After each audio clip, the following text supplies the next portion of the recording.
Assalamualaikum warahmatullahi wabarakatuh.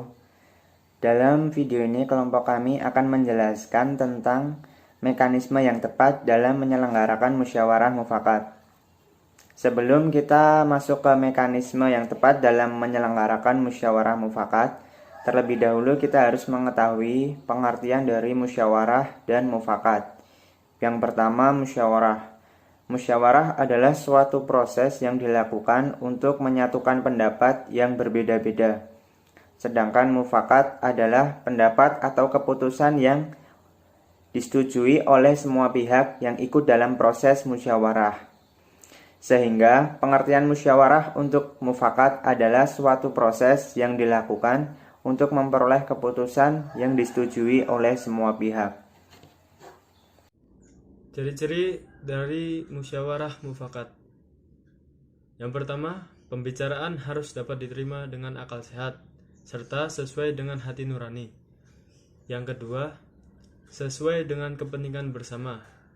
Yang ketiga, dalam proses musyawarah, pertimbangan moral lebih diutamakan dan bersumber dari hati nurani yang luhur. Yang keempat, usul yang disampaikan mudah dipahami dan tidak memberatkan orang lain. Musyawarah dilandasi dengan akal sehat dan hati nurani yang luhur.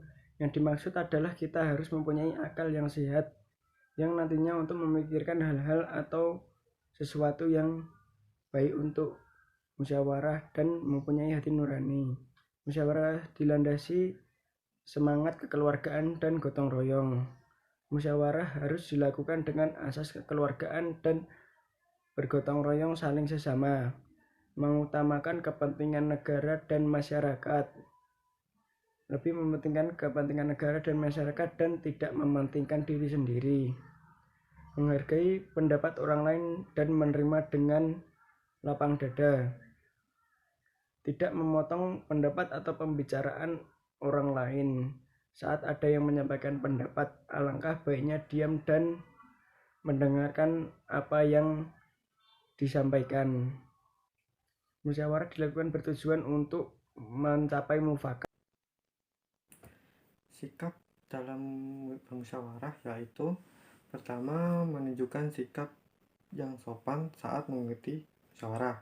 Jika Anda sopan, maka orang lain juga sopan terhadap Anda. Kedua, mematuhi peraturan di dalam musyawarah. Dengan mematuhi peraturan musyawarah akan berjalan lancar. Ketiga, mampu mengendalikan diri, tidak menyela pendapat. Jika ada orang yang memberikan pendapat, tunggu dia selesai berbicara. Keempat, bersedia menerima kekalahan.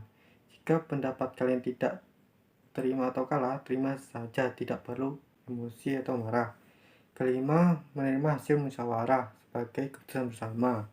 Keenam, menghargai pendapat dari anggota musyawarah lain, walaupun pendapat orang lain tidak sepemikiran dengan Anda. Ketujuh, tidak meninggalkan tempat musyawarah sebelum rapat benar-benar selesai.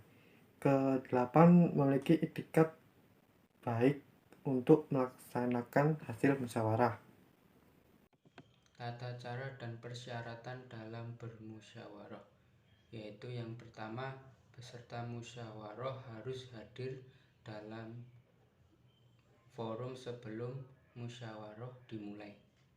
Dan yang kedua, ada susunan kepanitiaan yang minimal terdiri dari ketua, notulis, dan peserta musyawarah. Dan yang ketiga, menghindari sifat emosional. Yang keempat, aktif mengembangkan ide pikiran. Dan yang terakhir, menghargai pendapat orang lain. Adapun cara mengemukakan pendapat yang baik dalam bermusyawarah sebagai berikut. 1. Mengacungkan jari sebagai tanda izin berbicara. Yang 2. Tidak memotong atau menyela pembicaraan orang lain. Yang ketiga, menggunakan bahasa yang baik dan sopan dalam menyampaikan pendapat. Yang keempat, pendapat harus sesuai pokok permasalahan. Yang kelima, pendapat tidak untuk kepentingan pribadi dan tidak menimbulkan perpecahan. Dan yang keenam, tidak memaksakan kehendak sendiri dan mementingkan kepentingan umum.